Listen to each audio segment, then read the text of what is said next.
want to share with you a number of things here tonight. We're going to talk about some general things and some, I say, delicate issues, because things that are tougher to talk about, but it's silly not to talk about them. We'll go through our itinerary and the map, the schedule, how to pack.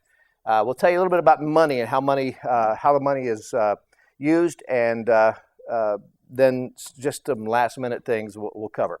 General thoughts, these are already on your paper, so I won't take time to say a lot about each of them. When you travel overseas, particularly, you just kind of expect the unexpected. Every morning I'll get on the bus. We'll get on the bus early. I will first we'll have prayer. We'll sing our song for the day, and I'll teach you a Hebrew word every day.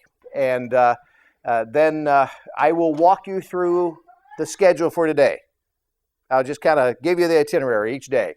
And by noon, it will have changed.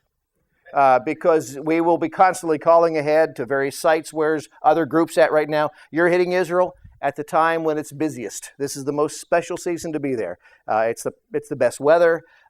It's the right time of year because of coming up on Holy Week and so forth. So it's just a very busy time. So we'll be trying to miss groups as best we can. So we'll be constantly adjusting because of that. So I'll announce on the bus what we're going to do that day, but just expect that it won't be just like I say. Okay, just don't get worried about it. We'll get everything done as best possible, but we may not do it the way you think. I think we all understand this, but when you go to another country, you just don't expect it to be your country. It's going to be different. Culture's different. People speak differently, act differently, don't quite have the same, let's say, they're not quite as polite as sometimes we are, or at least we think we are, and sometimes we feel offended by how other people treat us.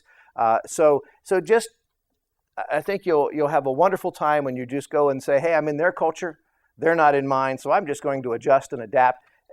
As I say that, it's not the Jewish people for the most part who will be offensive to you. It's the Europeans. I'm just going to be real frank, going to be real honest. It's the Germans and the French, okay, and other groups, I'm sure, who you'll be standing in line for your evening meal, and you will have stood there for 2 or 3 minutes, and another group will walk in and just walk right in front of you and get their meal, and you'll want to take your fork. And it's so frustrating. And you'll be waiting in line for a bathroom or whatever, and people will just walk up and barge in front of you, and you think, don't you people have any sense of etiquette?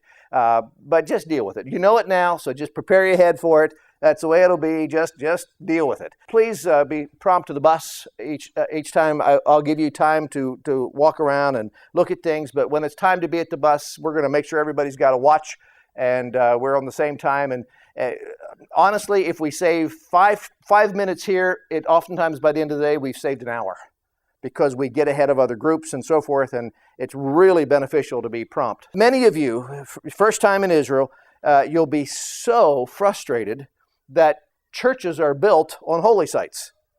And you'll say, well, this is the home of Mary and Joseph, and why'd they build a church on it?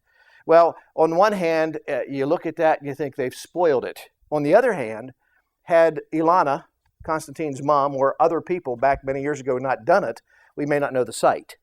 So it's kind of a good and bad thing. I mean, it's too bad that many things have kind of lost the way they looked then, but also we know where they're at now. I'm going to take you to a place in Nazareth that has now been rebuilt. It's only 9 acres, but it's an amazing little village. They call it Nazareth Village. That will take you back the way things looked then. And that will be very special. So places, it'll look just like it did in Jesus' day, but other times there'll be churches, particularly Roman Catholic churches, on sites. I want to encourage you to buy your souvenirs near the end of the trip. There are certain things you can only get up in the Galilee or in certain locations. When that's the case, I'll let you know. I'll say if you want this particular kind of thing, you need to get it today because you won't see it again on this trip. There'll be, well, I'll talk about it later, but there'll be all kind of offers to you every place we go. It'll be just constantly people selling something. So you know that. You've probably been on mission trips and so forth. You understand that. But we won't allow them on the bus unless they're people that we know and pre-approved, and we'll allow them on the bus. All kinds of wonderful souvenirs you can buy. There's samples of them over there. My wife has set up a table there that'll show you the kind of things that you'll be able to purchase. When it comes to olive wood and jewelry, we're going to take you to some really nice stores, places. In fact, I bought my first olive wood in 1975. How many years ago was that? And it still looks like, well, in fact, some of it's over there. It's that Joshua and Caleb over there. It just still looks like it did when I bought it. It's amazing. If you buy olive wood at the wrong place, it probably won't last. It'll dry out. And so we'll give you good places to buy things, but you'll also have plenty of time to shop on your own as well. Drink lots of water. There'll be a refrigerator right on the bus. It's usually $1 a bottle, and you know, it's honor system. You just walk up, drop $1, grab a bottle of water. Keep drinking. It's very arid. Dress for comfort. This is the way I'll dress all the time. I'm not going to wow you with my outfits. This is the way I'll wear jeans or these kind of pants and a pullover shirt. You will want to wear layers.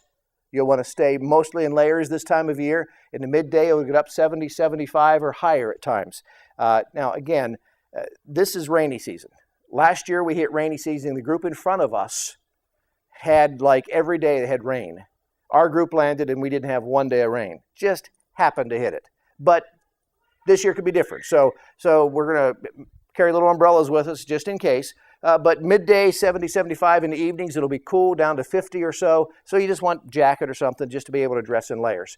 Hotels are 4-star hotels. They are beautiful. You'll love them. Very similar to here in the States. Obviously, the electrical connections are different.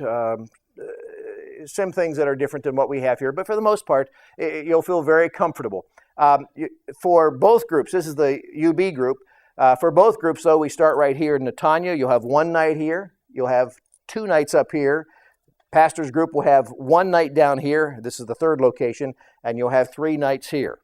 And so you'll basically be all over the country. And these are the 4 places you'll stay. For the Emmanuel group, you'll start in the same location. And then you'll be 3 nights here, 2 nights here, and 4 nights here. So you'll have basically 3 more days than the first group. And so again, you can see you'll be all over the country. Let me show you your hotels. The first night, you'll be so tired you won't really appreciate this, but when you get up, hopefully in the morning, you'll be able to go up and look out over the Mediterranean Sea. You will stay right on the coast. It's beautiful. Breakfast will be served out, maybe depending on the weather, out on the veranda, and it's just a beautiful location. When we get to the Galilee, in the city of Tiberias, we're staying at my favorite hotel in Israel. This is the Scots Hotel. This is owned by the Scottish government, and they own a large piece of land and a beautiful facility, wonderful hotel, best food in Israel. So this is where we chow down. And so both groups are going to stay here. Your view, I should have done this, but your view from your hotel room is out over the Sea of Galilee.